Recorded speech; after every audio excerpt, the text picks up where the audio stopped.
Aïe Bobo, comment ça va les guerriers? Guerrière aussi, hein. Quand je dis guerrier, c'est générique. Ça va bien? Cette vidéo ne s'adresse qu'à ceux qui ont suivi le travail de Terre du Avenir et notamment ces dernières vidéos concernant son introduction à la mélanine, le mélanine en vérité. Donc la dernière en date, hein. Allez la voir ou sinon c'est pas la peine de commencer de regarder celle-là, vous comprendrez rien. Les choses commencent à prendre forme. J'avais fait une vidéo il y a un petit bout de temps déjà, c'était il y a 6 mois de mémoire.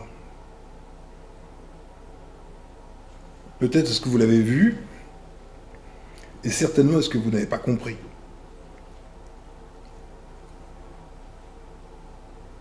Mais ça n'a pas d'importance. Comme on travaille sur le côté gauche, la chronologie n'a pas beaucoup d'importance. Le temps, c'est une notion relative. On fait ce qu'on veut, on est libre. Mais maintenant que vous avez vu la vidéo de Terre du Avenir, que vous avez certainement été chamboulé dans vos convictions, c'est la moindre des choses. On va regarder cette vidéo. Vous allez comprendre.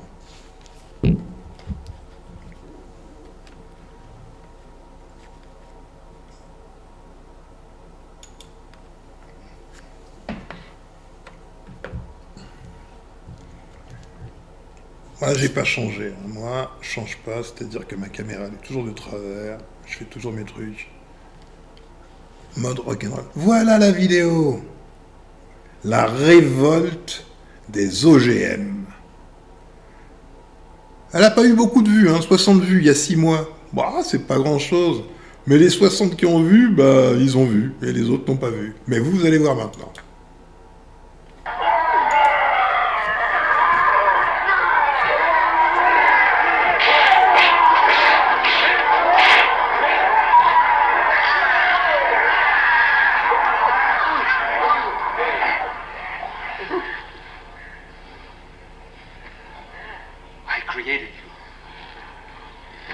Je vous ai créé, dit-il.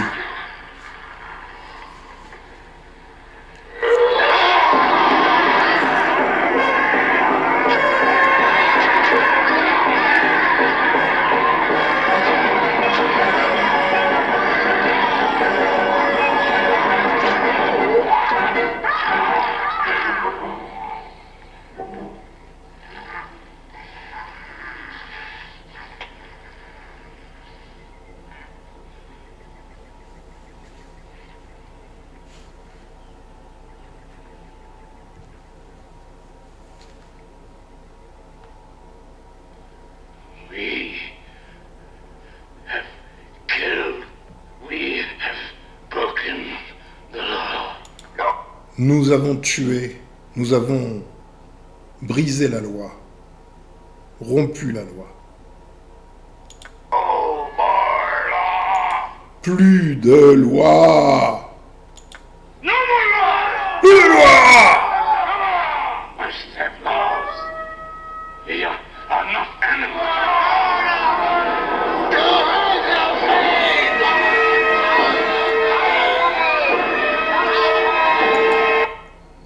Là, ils le conduisent à la maison de la souffrance, House of Pain.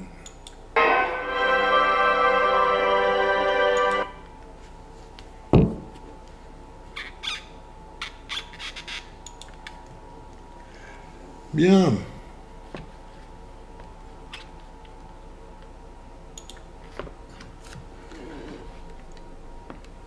Il y a 6 mois, ça représentait pas grand-chose pour vous, ça. Vous saviez pas de quoi est-ce qu'il en retournait. Mais pourtant, c'est rentré dans vos esprits. Et comme je vous l'ai dit, on travaille sur le côté gauche, la mémoire supplémentaire, et tout ce qui est à savoir, vous l'avez déjà en vous.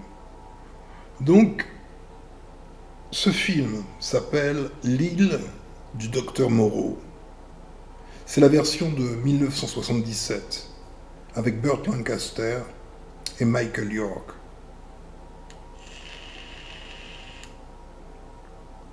Maintenant que vous avez vu la vidéo le travail en vidéo de Terre du Avenir et que vous avez regardé une partie de ce que j'ai produit, les choses commencent à prendre du sens.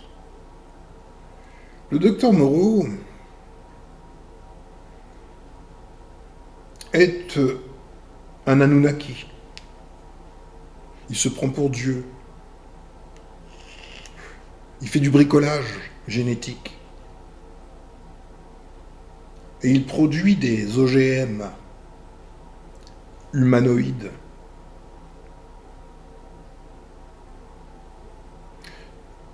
Et évidemment, perdu dans sa psychopathie, il se prend pour la loi elle-même. Comme il est Dieu, il est aussi la loi. Donc, il promulgue des lois, tout seul sur son île. Et il demande aux autres de s'y soumettre à ces créatures, ces OGM. Il s'avère que lui-même a brisé la loi. Il était interdit de tuer, et il a tué quelqu'un. À partir de là, la révolte des OGM.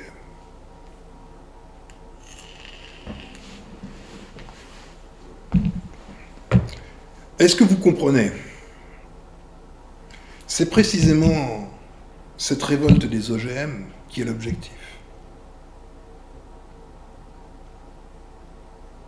Le summum de la guerre, c'est de ne pas faire la guerre.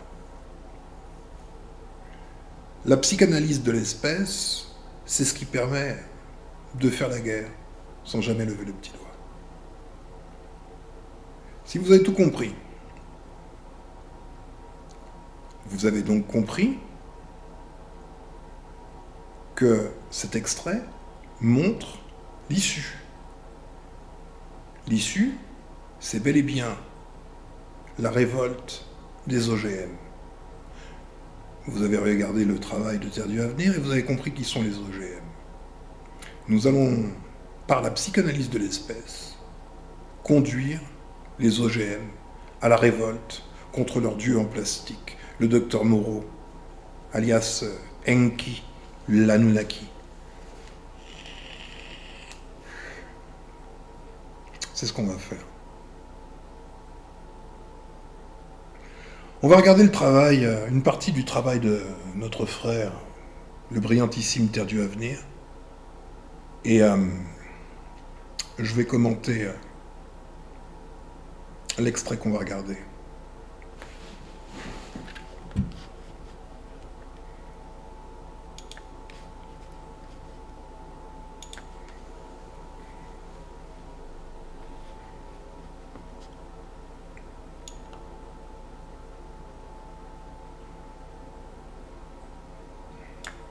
Ok.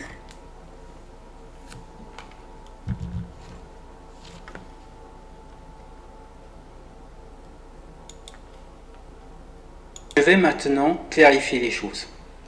Les textes montrent qu'il y a en fait deux Adams. Quand je parle des textes, je parle du texte biblique et du texte sumérien. Zecharia Sitchin nous donne les définitions suivantes. Adamou, le premier travailleur primitif, obtenu par manipulation génétique l'Adam. Et Adapa, fils d'Enki et d'une terrienne, premier homme civilisé, l'Adam de la Bible. À propos d'Adapa, il fait allusion ici à un épisode que je ne mentionnerai pas dans cette vidéo par manque de temps, c'est-à-dire l'épisode où des entités descendent du ciel pour s'accoupler avec des femmes humaines. C'est un événement qui est rapporté dans les textes sumériens, mais également dans le texte biblique en Genèse chapitre 6. Mais pour schématiser, on peut effectivement considérer qu'il y a eu deux Adams. Le premier Adam, c'était l'Adam primitif. Moi, je vais l'appeler l'Adam expérimental. cet Adam représente toutes les créatures bizarroïdes telles que Néandertal ou Denisova, qui étaient des échecs, mais en fait, l'Adam en cours de fabrication, en cours d'amélioration. Et le deuxième Adam. Je vous renvoie auquel cas à ma vidéo qui s'appelle Genesis 2.0. Il faut que vous la regardiez, il faut que vous compreniez. C'est une contre-analyse de la conférence de Svante Pääbo, qui est réputé pour être le meilleur des paléogénéticiens. Adam est l'Adam accompli, achevé, réussi. Les textes sumériens disent que les Anunnaki ont eu beaucoup de mal à créer cet Adam achevé, cet être génétiquement modifié. Il y a eu énormément d'échecs avant d'atteindre le résultat souhaité. Bien, on a affaire à une bande de losers, c'est clair? Dieu, le Dieu créateur, c'est pas un petit bricoleur, c'est pas un petit docteur Moreau dans son laboratoire qui bosse en équipe pour essayer de faire quelque chose. C'est pas quelqu'un qui essaie, c'est pas quelqu'un du tout même. C'est la vie. Et elle crée, tout simplement. Là, celui dont on parle ici même, c'est Dieu. Celui qui est gravé comme étant Dieu dans l'esprit des hommes de manière générale. Il s'agit, comme on vient de le voir, du docteur Moreau qui a fabriqué des Adamous.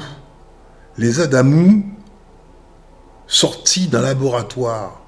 Et il a fait croire aux Adamous qu'il était Dieu. Il s'est fait passer pour Dieu. Il s'est fait passer pour le Créateur, tandis qu'il n'est qu'un bricoleur.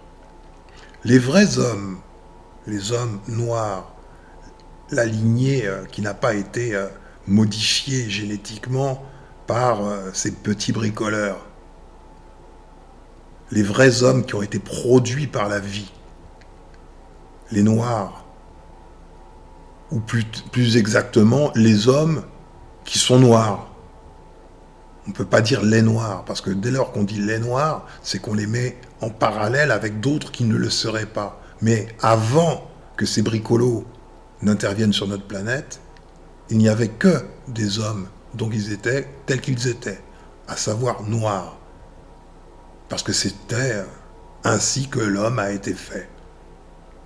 Noir, parce qu'il a de l'eumélanine en lui, parce que c'est vital.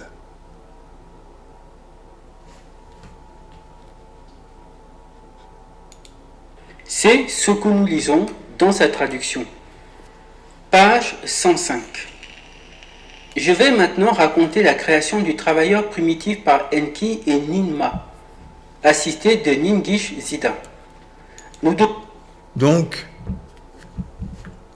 ces créatures OGM ont été conçues originellement pour être des travailleurs, c'est-à-dire des esclaves, rien de plus. Ce sont eux, les esclaves, par essence. Ils n'ont été produits que dans ce seul et unique but. Et c'est ainsi qu'il faut comprendre le complexe d'illégitimité qui engendre une inversion des rôles. Complexé d'être ce qu'il est, intrinsèquement un simple travailleur primitif. Il n'a été conçu que dans ce seul but. C'est son but originel. Travailler, basta, pour un faux Dieu en plastique. Et comme il est ce qu'il est, il est dans l'inversion face à la créature qui, elle, n'est pas née d'une expérience de laboratoire, mais est née de la vie elle-même, de la volonté du véritable Dieu. devons trouver un autre moyen de mélanger les essences. Un moyen qui permette de préserver la partie terrienne, l'essence nibirienne ne devant être ajoutée que petit à petit, avec parcimonie, dit Nilma. Donc, pour pouvoir créer, non pas créer, oula, faut pas que je me trompe dans mes termes, il n'est pas un créateur, donc il ne crée pas. Pour pouvoir produire son robot biologique, il s'est basé sur le réel. Le seul réel, c'est l'homme véritable. Donc, il a eu nécessité de partir du génome de l'homme vrai, l'homme noir, celui qui a été créé par la vie, et de le transformer. Et il a injecté son ADN dans le génome de sa créature. C'est ni plus ni moins que l'histoire du docteur Frankenstein et sa créature grotesque. Là, ça décrit le travail qu'ils sont en train de faire sur le plan génétique. Ils mettent en évidence l'importance de préserver la partie terrienne. Et donc, les essences qui viennent d'eux, leurs propres gènes, doivent être ajoutées progressivement. Nilma tenait le nouveau-né entre ses mains, mais son cœur ne débordait pas de joie. Le nouveau-né était hirsute, couvert de poils. Ses membres supérieurs étaient comme ceux des créatures, donc les êtres humains. Ses membres inférieurs ressemblaient plus à ceux des Anunnaki. L'enfant. Donc, ce sont bien des créatures extranéennes, appelées ici Anunnaki, mais qu'on appelle également Elohim, ou encore les archontes, qui sont les généticiens fous, qui sont venus sur notre planète pour bricoler leur délire. C'est de la folie en vérité. Relativement à la vie, la vraie vie normale, cet acte est un acte criminel.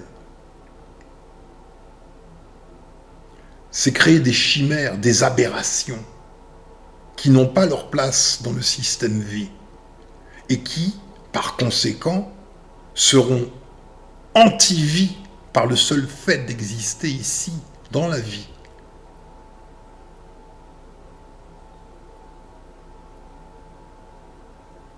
Évidemment, il y a eu plusieurs tentatives, plein.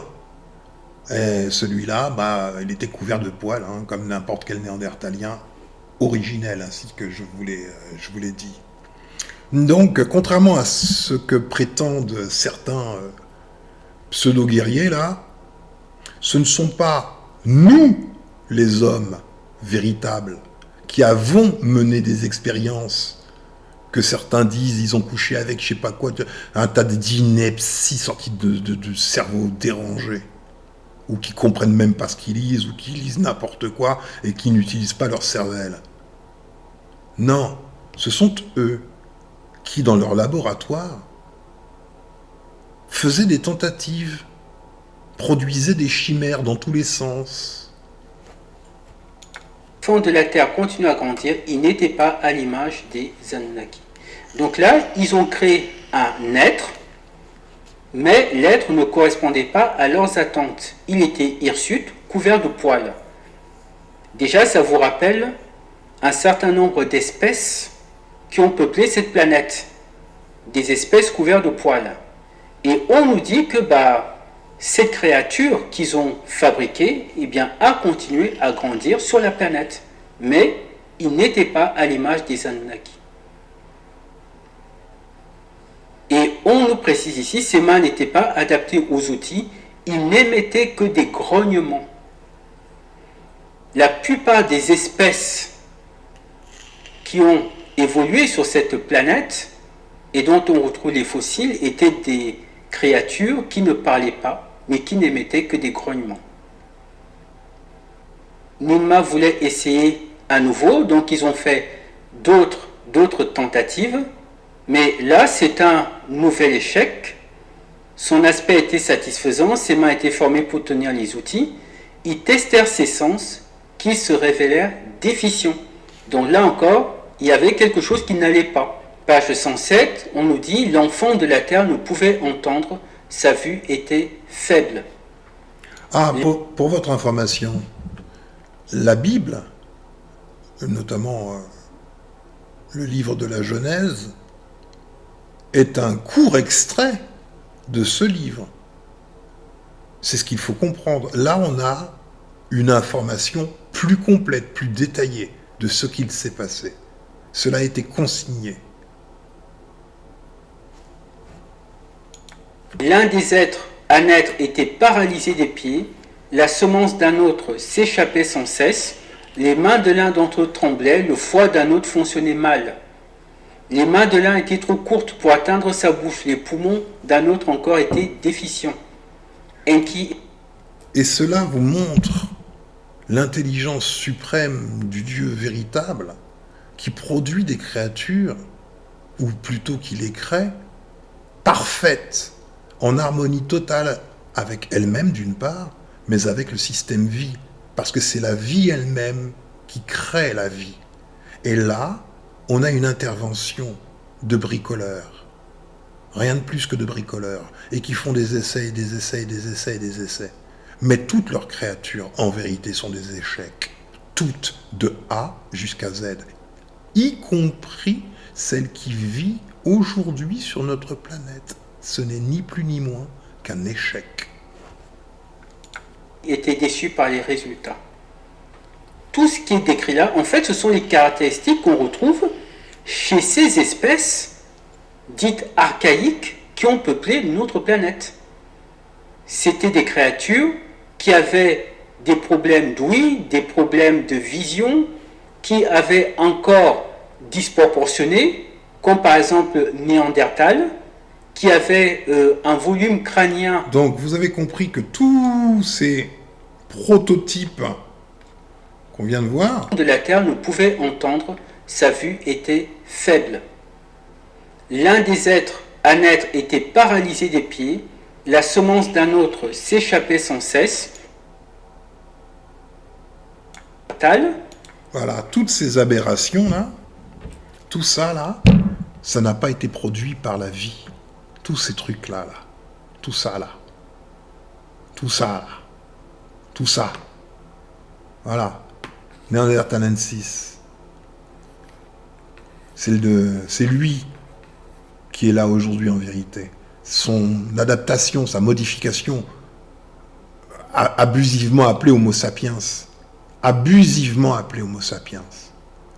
Mais c'est un néandertalien amélioré. Et tout ça, c'est rien. C'est rien. C'est des tentatives. Des brouillons. Des brouillons qui ont vécu sur la Terre. Qui avait un volume crânien disproportionné par rapport au corps. Tout cela, c'est ce qui est décrit ici. Page 108, il faut encore d'autres essais, mais ça ne marche pas. Ses membres étaient adaptés à la tâche, mais ils ne parlaient pas. Ils n'émettaient que des grognements. Et eux, ce qu'ils voulaient, c'était que la créature qu'ils créaient soit à leur image. C'est pour ça qu'il dit... Donc, vous voyez que le chef de ces expériences, le docteur Moreau, il est identifié sous le nom de Enki. C'est un fou furieux, rien de plus. C'est pas un dieu. Alors certains voient Enki comme le dieu. C'est peut-être leur dieu à eux, mais ce n'est pas notre dieu à nous. On n'a pas de dieu bricoleur. Eux n'ont qu'un dieu bricoleur. Et eux-mêmes sont des bricolages. Ce n'est que le docteur Moreau. Et nous allons faire en sorte que les créatures du docteur Moreau se retournent contre le docteur Moreau. Et pour ce faire, il faut montrer à la créature qui elle est et qui elle n'est pas. Et ce qu'elle est, c'est une aberration. un monstre. Et ce qu'elle n'est pas, c'est le Fils de Dieu, le véritable Dieu. Dit ici, par exemple, celui qui nourrit l'ovale fécondé, qui le porte jusqu'à sa naissance, si nous voulons qu'il soit à notre image, il est possible que nous ayons besoin d'un ventre Anunnaki. Donc là, ils font des suppositions pour essayer de comprendre qu'est-ce qui ne va pas, comment parvenir à créer cet être génétiquement modifié parfait, qui ait à la fois les caractéristiques humaines, donc qui puisse vivre sur la Terre comme n'importe quel humain, mais qui ait aussi les caractéristiques des Anunnaki. Parce que cette créature devait être leur supplétif sur cette planète. Tout ce que nous venons de lire dans ce texte sumérien, ça décrit exactement tout ce qui se passe ici. Là, vous avez la lignée africaine qui n'est pas concernée.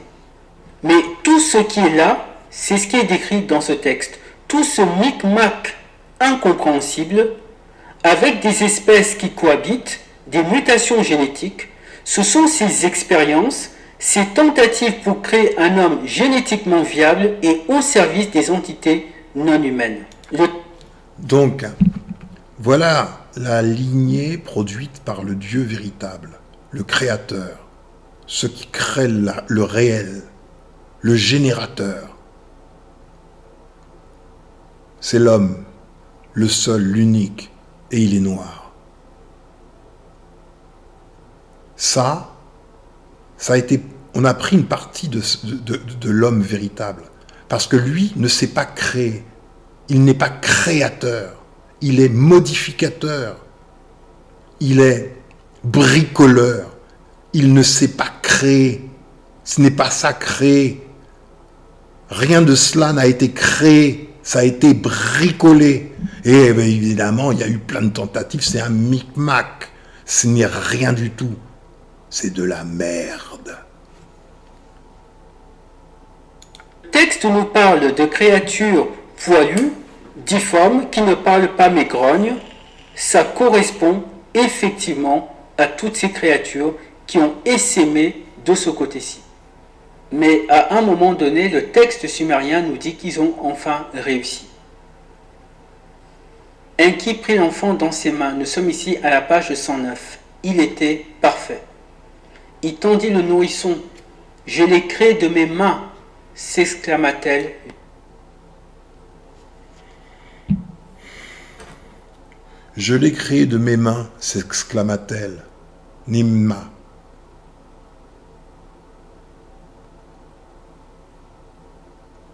Ce qui n'est pas dit dans ce texte,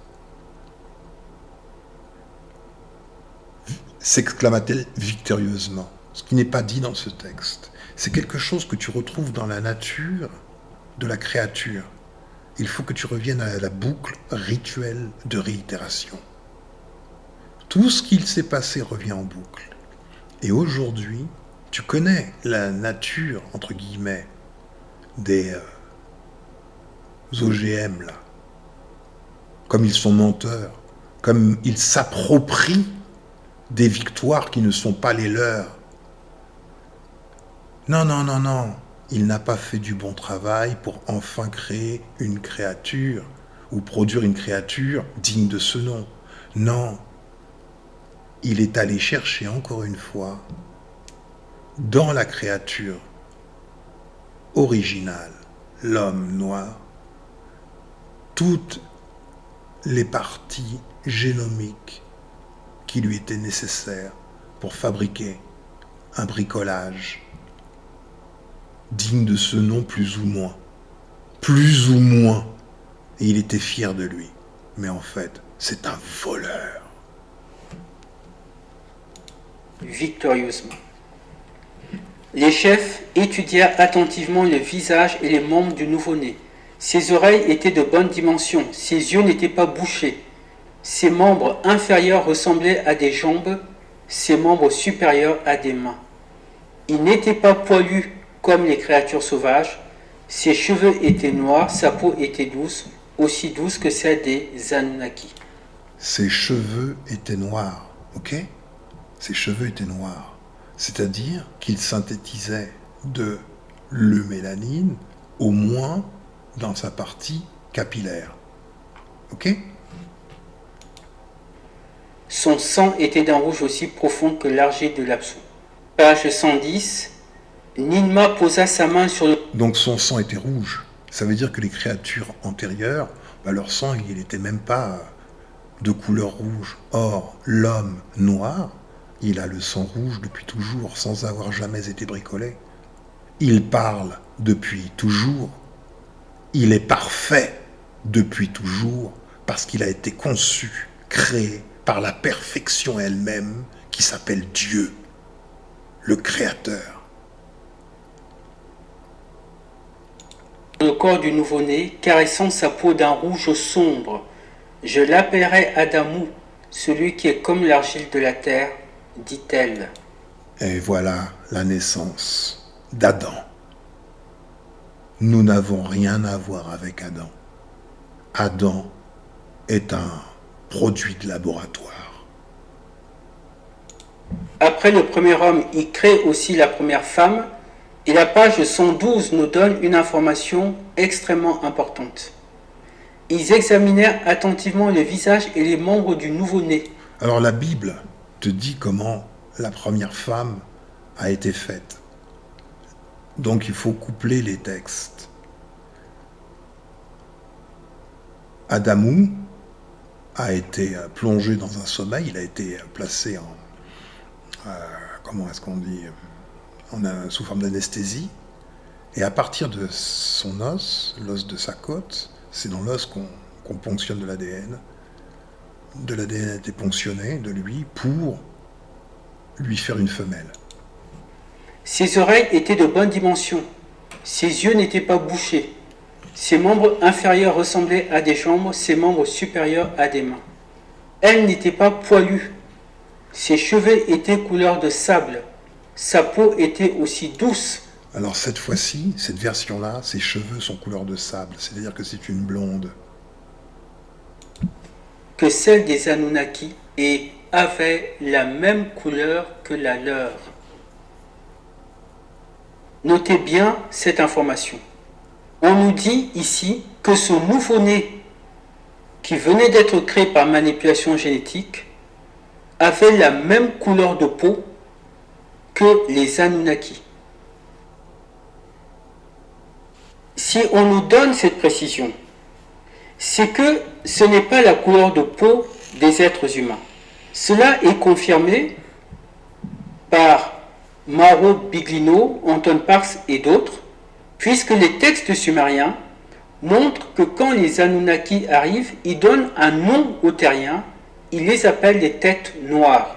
Et l'expression... Les têtes noires. Tu te souviens de ce nom ? Les têtes noires. En latin, ça s'appelle caput nigrum.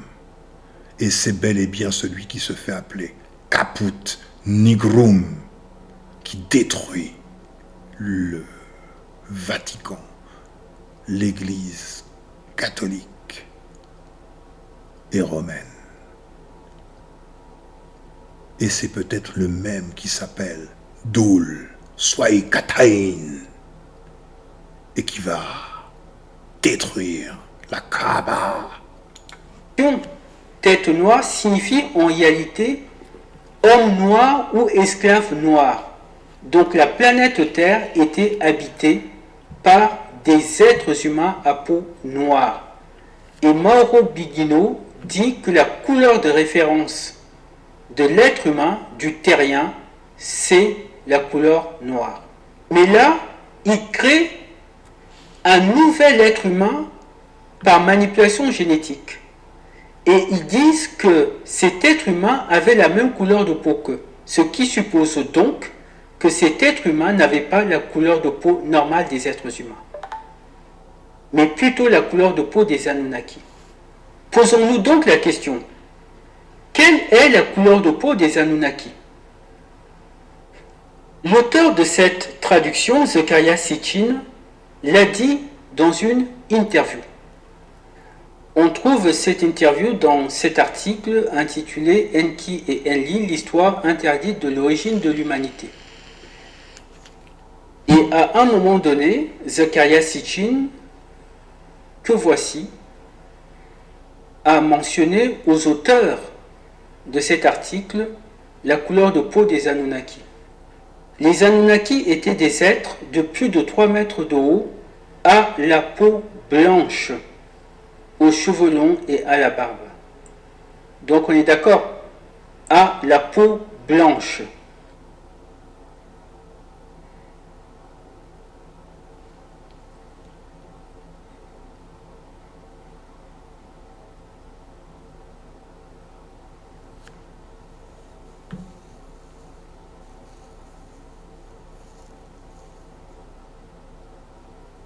Donc quand on nous dit ici qu'ils ont fabriqué un être humain qui avait la même couleur de peau que la leur, on nous dit ici qu'ils ont fabriqué la race blanche, des êtres humains à peau blanche. Si on poursuit la lecture, pages 132 et 133, on voit qu'ils se félicitent d'avoir enfin réussi. Je ne vais pas trop entrer dans les détails parce qu'il y a des éléments qu'il faudrait expliquer ici, parce que ça serait beaucoup trop long. Mais cette opération s'est faite en 2 phases. La phase expérimentale et la phase où il y a eu véritablement des croisements entre certaines de ces créatures et certains êtres humains. Mais ce qu'on retient, c'est ce qu'il nous dit ici. Donc là, c'est le fameux Enki, ce chef Anunnaki qui dit « J'ai créé un homme civilisé, une nouvelle sorte de terrien à mon image est née de ma semence. » Une nouvelle sorte de terrien. Dans la nature... Une nouvelle sorte de terrien. Donc, il y a les terriens qui sont chez eux. Il y a des extranéens qui viennent sur la planète des terriens, noirs, pour mener non seulement des expériences, originellement pour créer des esclaves exclusivement, des bêtes de somme, mais pris dans leur maladie mentale. Ils se sont vus des dieux créateurs. Et tu vois que cette mentalité, tu la retrouves dans leurs créatures. Tel père, tel fils. Les terriens, la terre, leur appartient.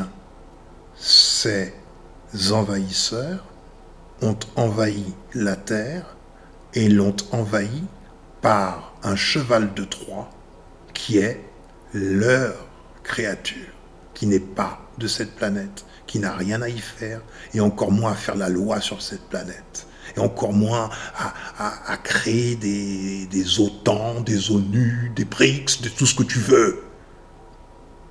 Nous ne sommes pas les amis de ces créatures, ce sont des envahisseurs, et ils vont retourner de là où ils sont sortis. Une nouvelle espèce de terrien a vu le jour. Vous comprenez donc ici que ces êtres n'ont pas créé les terriens. Ils ont juste créé une nouvelle sorte de terrien.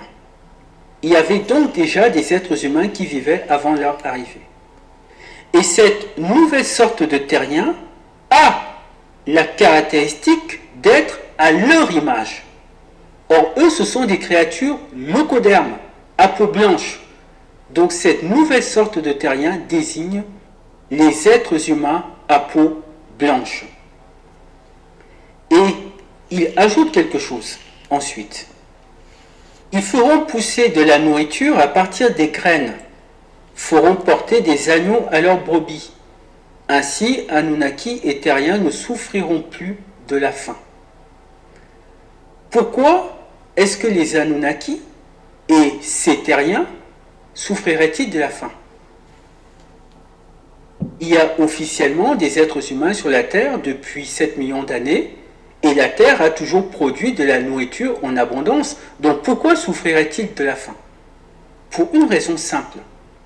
C'est que la nourriture terrestre, la nourriture naturelle, n'était pas tout à fait adaptée à eux, Anunnaki, et les terriens génétiquement modifiés qu'ils venaient de créer. Et c'est pour ça que, parce que chronologiquement, nous sommes ici autour de 10 000, 20 000 ans, c'est pour ça qu'ils vont commencer à créer une nourriture génétiquement modifiée. C'est pour ça... Tu commences à comprendre? Les terriens, les hommes, les seuls, appelés Muntu, comme on peut aussi les appeler, les Atlantes. Leur biotope leur convenait parfaitement. C'est seulement parce que ces êtres sont soit artificiels pour la production des extranéens, soit extranéens. C'est-à-dire que cette planète n'est pas faite pour eux, ne répond pas à leurs besoins vitaux. Ils ont besoin d'artifices parce que eux-mêmes sont des artifices. C'est ça que les légumes, les fruits et les animaux génétiquement modifiés apparaissent au même moment que les personnes à peau blanche. C'était pour leur servir de nourriture, parce que la nourriture naturelle de la planète n'était pas tout à fait adaptée à eux, parce que ces personnes-là avaient les mêmes gènes que les Anunnaki. Je vais également mentionner, mais sans entrer dans le détail, parce qu'on a encore beaucoup de choses à dire dans cette vidéo, on a des milliers et des milliers de témoignages de gens qui affirment avoir été kidnappés par des entités extraterrestres. Et ils affirment qu'on a fait sur eux tout un tas d'expériences, des prélèvements de tissus, des inséminations, etc. Ces personnes, quand on leur demande de décrire ces êtres qui les ont kidnappés, de manière écrasante, elles répondent que c'était des êtres à peau blanche. On a aussi ce qu'on appelle les gris, mais en fait, selon des témoignages, on sait que cette peau grise, c'est en fait une combinaison. Ceux qu'on appelle les gris travaillent et kidnappent pour le compte des blancs. Vous n'entendrez jamais que des entités extraterrestres à peau noire ont kidnappé des êtres humains. Ce sont des blancs qui font ça. Tu vois, en fait, la pensée nazie est sous-jacente à ceux qui se fait appeler Dieu. Ce sont des nazis génétiques. Qu'il s'agisse des Anunnaki ou qu'il s'agisse des productions des Anunnaki. Intrinsèquement, ce sont des nazis. Intrinsèquement, ils ne peuvent que haïr la branche naturelle faite par le Dieu originel et véritable, le seul et l'unique Dieu, le créateur, le générateur. Il n'y a aucune association possible entre ces deux lignées. L'artifice et l'original. Ça. It is 6:16 now. This is a story that you've seen on social media. A Florida candidate for Congress says she was abducted to an alien spaceship when she was 7 years old. She says she was taken on a ship with 3 blonde creatures resembling Rio de Janeiro's Christ the Redeemer. Créature, elle a été prise par 3 créatures blondes ressemblant à la statue du Christ rédempteur de Rio de Janeiro. Alors quand toi, noir, tu t'agenouilles devant l'autre machin là, tu t'agenouilles devant des démons. La représentation du démon lui-même, qui se fait passer pour Dieu. Statue. Hang your number 4. Good word. Okay. Hang number 4.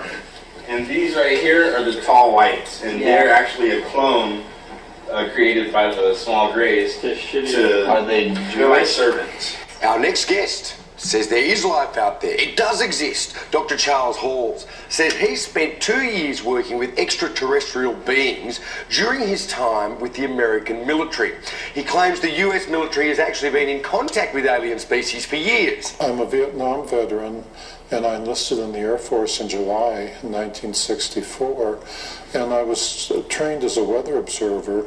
I discovered that up there at the north end of Indian Springs Valley, which you can see on the map, in the state of Nevada here in America, that there was a base which the US Air Force maintained for a group of extraterrestrials who were tall and white.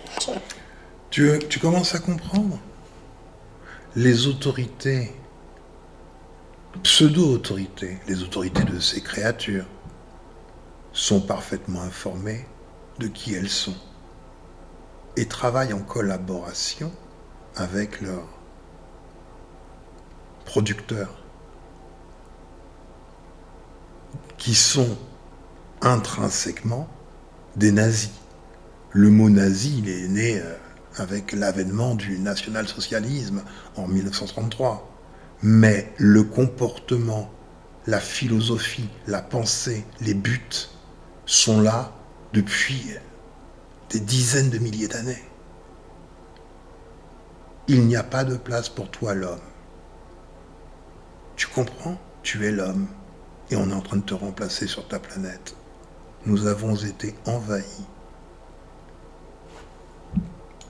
And I've also personally talked with the extraterrestrials that I call the Norwegians. I'm the only person that I know of that was allowed to interact with the extraterrestrials, with the tall whites, for more than 2 years. Et il y a un autre élément très troublant. On a remarqué quelque chose d'autre. C'est quasiment toujours des personnes blanches qui sont kidnappées. C'est extrêmement rare, c'est déjà arrivé, mais c'est extrêmement rare que des Noirs soient kidnappés par ces créatures. Par exemple, nous avons cet article intitulé « Pourquoi les Noirs ne voient-ils pas les ovnis ?» Et cet article rappelait un événement qui s'est produit aux États-Unis le 16 avril 1987. Dans cette petite ville de l'État de Californie, il y a eu une apparition d'ovnis dont ont été témoins tous les habitants de la ville. Une toute petite ville dans le comté de Mariposa. La particularité de cette ville, c'est que c'était une ville habitée entièrement par des personnes blanches, à l'exception d'une seule personne noire. C'est-à-dire il n'y avait qu'un seul noir qui habitait dans cette ville. Mais quand les ovnis sont apparus, tous les habitants de la ville ont affirmé avoir vu ces ovnis. Le seul qui ne les a pas vus, c'était le noir. Parce que le noir ne vibre pas sur la même fréquence que ces guignols. En revanche, les achromatiques, étant les productions, ce ne sont pas leurs enfants. Ce ne sont pas des enfants, ce sont leurs productions. Juste des bricolages. Comme tu peux bricoler dans ta cuisine. Ou dans ton labo. Donc, comme on ne vit pas, on ne fait pas référence à la même fréquence vibratoire du réel, il y a un cloisonnement faisant que on ne perçoit pas ce plan de réalité qui intervient sur notre plan de réalité. Un petit groupe d'ovnis a été vu par 99,9% des habitants dans le ciel nocturne d'Où. J'étais plus intéressé par les 0,1% qui n'ont pas vu l'ovni. Ce 0,1% s'appelait Cliro Mims, le seul résident noir de la ville. C'est un phénomène qui a été observé. Les extraterrestres ne kidnappent quasiment jamais les noirs, ils kidnappent les blancs. Et personne personne ne sait véritablement pourquoi. Mais en fait, l'explication est très logique. S'ils kidnappent essentiellement les Blancs et rarement des Noirs pour faire leurs expériences médicales, c'est parce qu'il y a une plus grande compatibilité biologique entre eux et des personnes blanches. C'est pour ça qu'ils kidnappent les Blancs, mais je ne vais pas approfondir ce sujet car on a encore beaucoup à dire. Ce que l'on retient, c'est que les Anunnaki sont décrits comme ayant la peau blanche.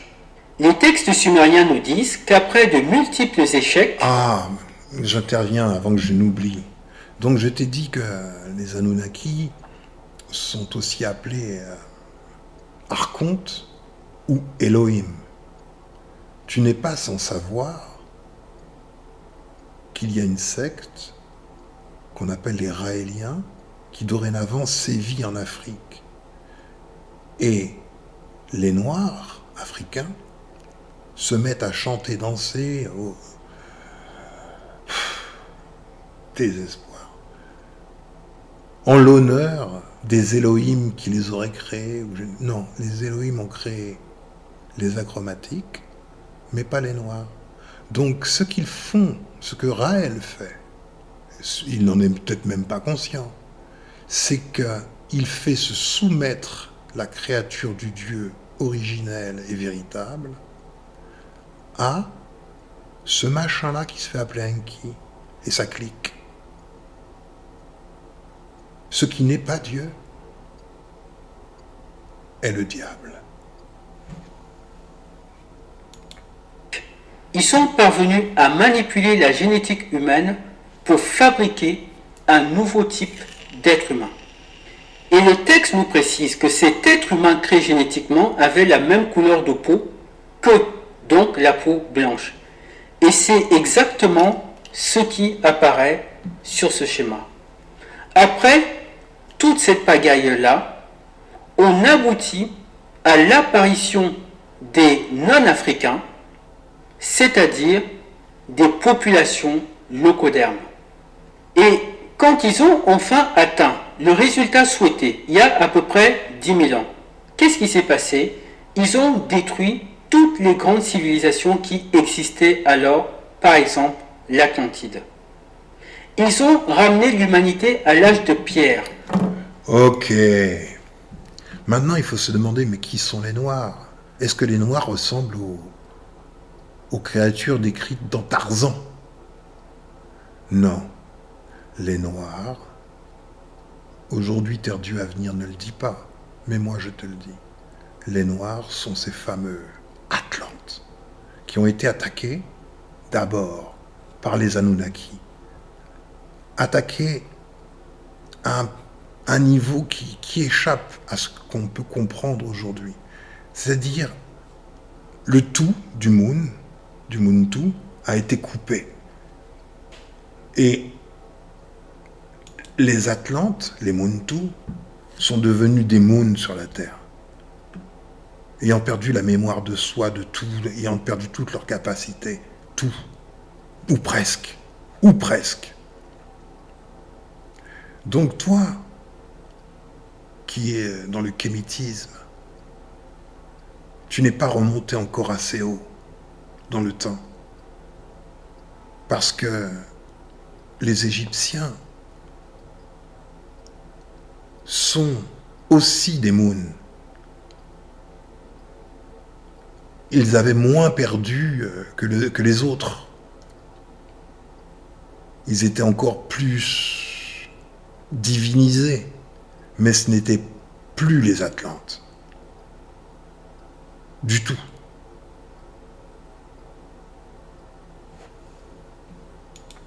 Les scientifiques confirment qu'il y a environ 13 000 ans, il y a eu un cataclysme qui a frappé l'humanité. Ils l'ont appelé le Trias récent.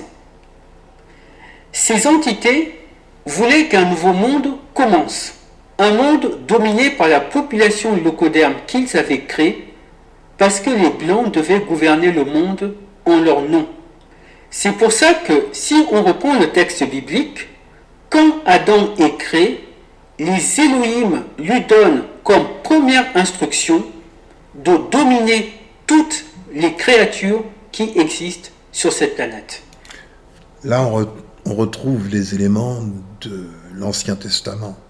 Est-ce qu'un Dieu, ou est-ce que Dieu, c'est-à-dire le Créateur, la toute-puissance qui crée, le générateur de réalité, va demander à des créatures de soumettre toutes les autres créatures? Il n'y a qu'un petit dictateur minable pour faire ça. Donc Dieu est un tas de merde.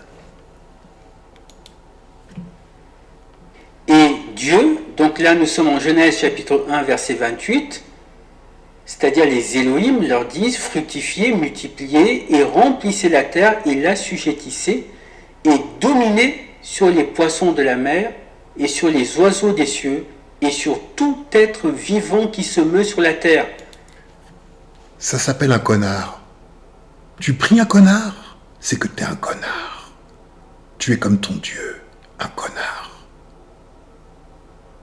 Ouvre les yeux. Est-ce qu'un Dieu demande des sacrifices? Est-ce qu'un Dieu se réjouit de ce qu'une pauvre bête soit mise à mort en son nom pour sa gloire? Toi, l'évangéliste, qui lit les histoires d'Aaron, le sacrificateur,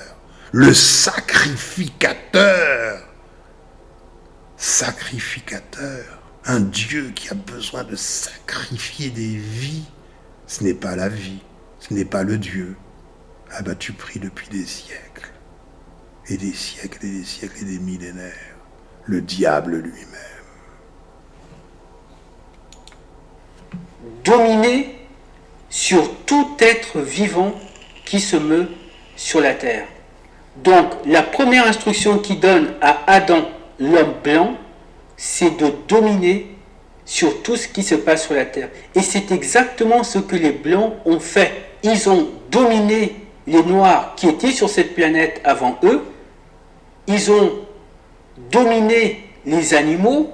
Ils ont dominé la nature au point de la détruire. Ils règnent en maître sur cette planète. Ils l'oppriment depuis qu'ils sont là.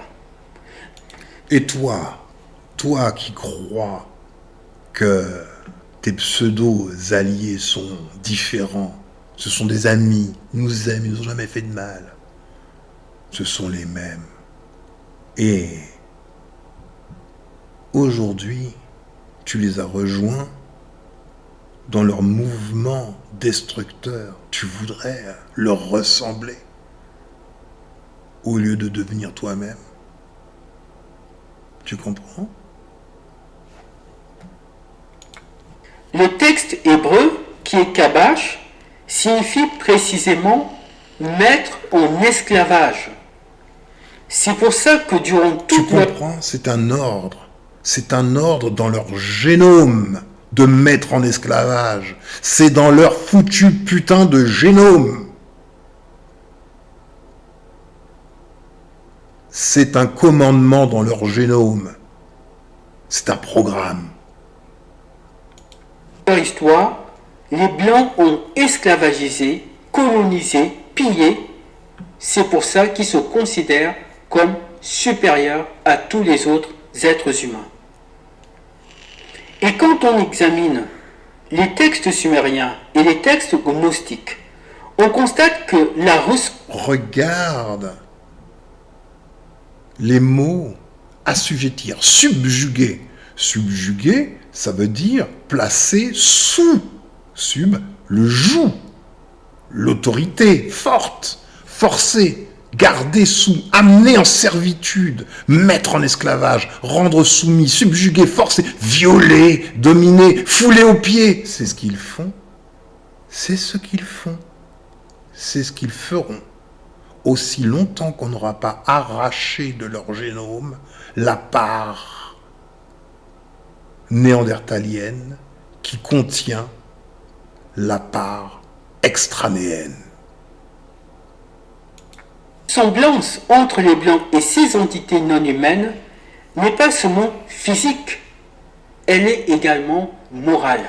Et pour les emmener librement à reconnaître qu'il est nécessaire que ce que je décris dans ma vidéo qui s'appelle « Le Rédempteur, le génome et CRISPR-Cas9 » soit mis en place, il est nécessaire préalablement d'élaborer la psychanalyse de l'espèce, faite pour leur montrer qui ils sont, des monstres au visage d'anges. Une des personnes à avoir mis en évidence cette ressemblance, c'est Anton Parks, qui a beaucoup travaillé sur les textes sumériens. Il a écrit une série d'ouvrages intitulés Les Chroniques du Girkou. Et dans le tome 2 de ces ouvrages... Attends, je vais faire une pause, c'est juste pour vérifier que ma caméra fonctionne bien, parce que parfois je la débranche sans faire exprès.